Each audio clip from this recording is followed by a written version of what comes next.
Well, we hear rainfall, and June is at home looking over Luke's collection of paperwork, and she finds that older pic of Hannah. It's the pic that she tucked into Nicole's blankets when she was being taken across the border by Emily. This part made me cry. I don't know. I don't know what it is about this scene. I think it's just that she wasn't expecting to come across that picture. And I'm one of those people that, like, when I see baby pictures of my children, I cry. I can't even stop myself. It's ridiculous. And so I couldn't imagine being, I know I have feelings like a real person. It's so gross. So I just can't imagine being in June's position and then like stumbling across this picture that, I mean, I'm sure that there's many pictures of Hannah around, but that is a very specific picture. And that was a picture that was kind of like a beacon of hope, but then it was contraband too. Like she had to hide that thing. She wasn't supposed to have that picture. So that picture has a lot of heartache too because of like the baggage attached to it and the circumstances that she was in. It was definitely like I picked up on like the sadness of it too, but of the what it means, that picture and all the connotations and all the memories, that good and negative. But then I thought she looked so happy, and to me it felt like she was getting closer to letting go and accepting that she's going to be in Canada without this child. And she could even look at a picture with through tears in her eyes, but also with a bit of a smile. Like it didn't bring her to her knees and shatter her day. Like it was, again, progress of, it felt like she was really that close to the first step of accepting that Hannah's going to have to stay in Gilead right now. Agreed. Yeah. That's a wonderful way to put it. And as she's having this moment, and I saw that the same way as you, that as she's crying, she's also like smiling and sort of having this healing moment. And Luke comes in the middle of this, and I love this moment of restraint from Luke where he understands that this isn't his, like, I'm sure he wants to jump in, but he stands back, leans up against the entryway, and waits for June to acknowledge him before he comes over, because he knows that she's having this very private moment. Like I really love that. And I love that Luke, like, as soon as they start discussing Larry, he just leans back in his chair. He's like, he's a fucking asshole. There's someone else who I think could help. Nick. And he says it so matter-of-factly, which you have to imagine pains him, because he knows that June and Nick have had a romantic emotional connection, that there was love there. Like June told him as much in the video in the audio recording that was smuggled across. I mean, and for Luke to like be matter of fact about this and say like he knew where she went back to the Mackenzies. I mean, he's a big man now. He's a big dog. Like, let's use that to our advantage while he still like has this power. And this was what Larry was trying to get June to be, was pragmatic and utilizing a source without taking an emotional toll. Yeah. And Luke's doing it. He's trying to. It's hard. See, because I read that hesitation on the outside for himself, of he was really steeling himself for what he's about to go ask, because like he says later, it's not that he really wants them to reunite, but it's just one of those things where this is the only chance maybe to get his daughter back. And is he going to let his pride stand in the way of this reunion if it means that Hannah will come back to him? And so I get all the issues, and it's an awkward conversation, because of course it's going to be an awkward conversation, and he's trying to make it a little bit matter of fact of like, ugh. But I feel like it's not like I don't think he like misses the mark terribly in like horrible ways, but like when he implies that Nick's gonna be dead and they better move fast, I'm like, ouch. Like that's maybe like, I mean, pragmatic, yeah, but like ease that blow a little bit for her before you ask her to go reopen this relationship. It's harsh, but it also shows a bit of an understanding of how things go in Gilead, and one misstep will have your finger cut off, your tongue cut out, your eye plucked out, or you're on the wall. And with having 7 years of doing what he can to study the infrastructure of Gilead and find out as much information as he can, at least he understands that much of it.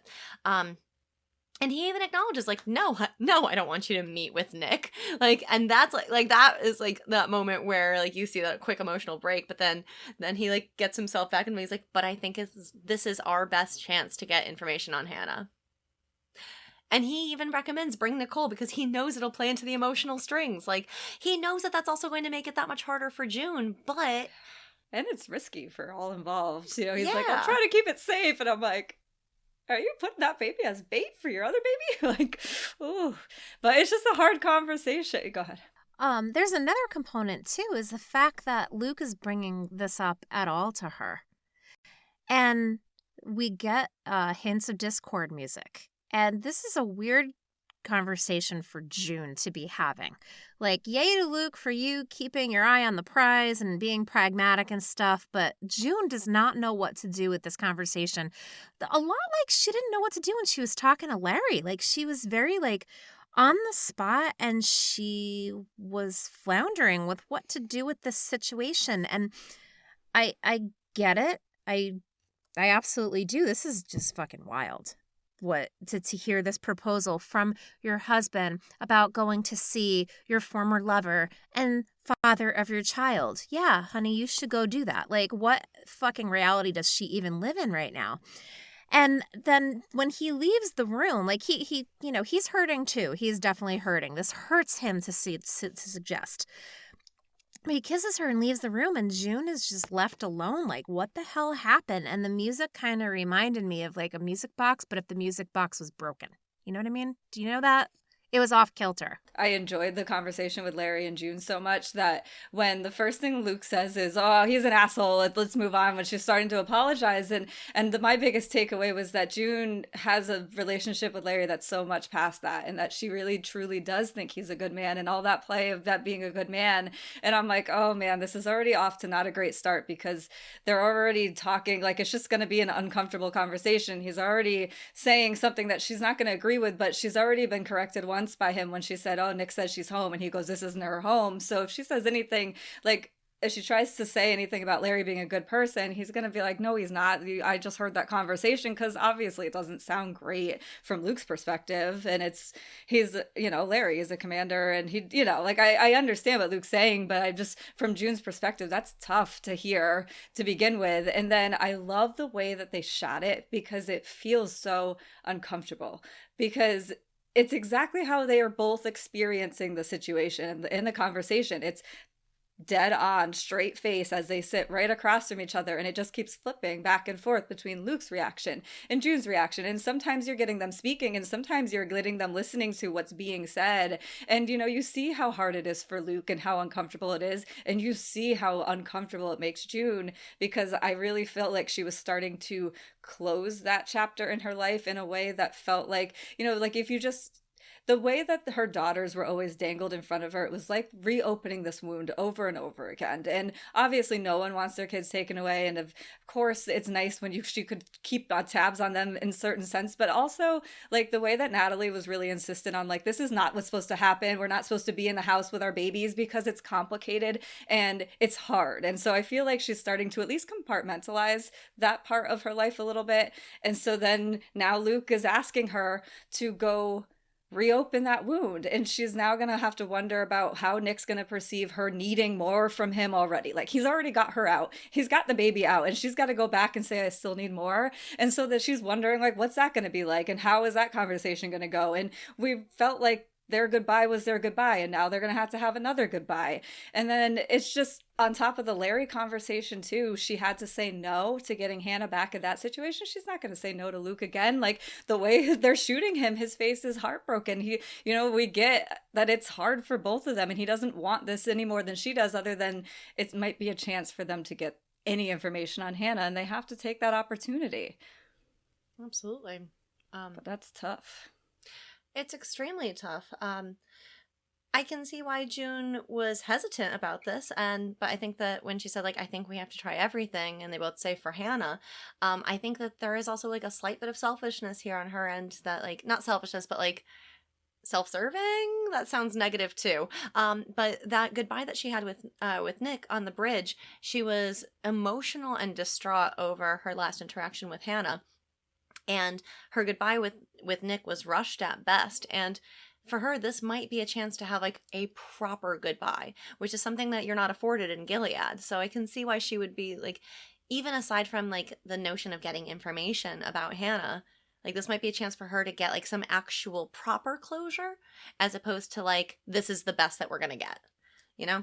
Yeah, I definitely picked up on that too. And I think that's part of that uncomfortable reaction that she's having, because she's just playing out all the options. And yes, she's saying, of course, I want to do this for Hannah, but you can almost see the wheels like start in motion in her head of like, oh, but I could see him again. And that might be, I don't know. Like I just saw that push and tug of like, it's weird that Luke is pushing her to go see him. But at the same time, she's like, wait, I could go see him. Because at first it was a phone call, and that would be super weird if it was the same way that she had called Luke. Like, I think that was more of her disgust of like, you want me to do what? Like call him on the phone, just like we did with Larry. And it's going to be awkward and tense as everyone's in the room. And that's when he's like, no, you should be alone together, dude. But it also kind of felt like he was like pushing her out, like, you just go do what you need to do to get our kid back. Well, it's also like maybe Luke understanding that she needs this to actually heal too. So it could be him being a supportive partner in that regard. Like, does he want this? No, but he understands that, like, not only is there the opportunity for them to get information about Hannah, but this might be a chance for June to get some sort of finality or some sort of closure for the what could have been. Yeah, maybe. Yep. No, it was really cool though with the shot of Luke. So if you're in June's perspective and you're looking at Luke, right behind him, there's two mirrors, and one's a circle and one's a square. And yes. It's like she's kind of caught up, and she's got this push and pull of what world does she want to live in, and can she compartmentalize and like close the door in one and live in the other. And it's like she's stuck, his head's like stuck right in between these two shapes. I loved that. I also loved before he got up and gave June a kiss on the head, he did the neck thing. The thing that we always talk about what June does when she's in a state of duress. He did this quick little like rub of his neck.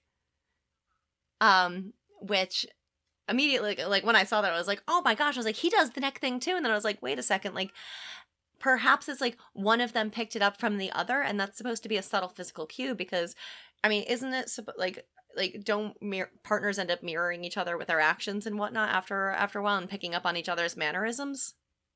Isn't like I've seen like a psychological study like about that. I might be off base here, but it seemed like they were trying to throw a cue that like the two of them have very similar physicalities when it comes to stress indicators. And I think that was supposed to be like a subtle push that they are more alike and more similar than they realize, even with having 7 years apart.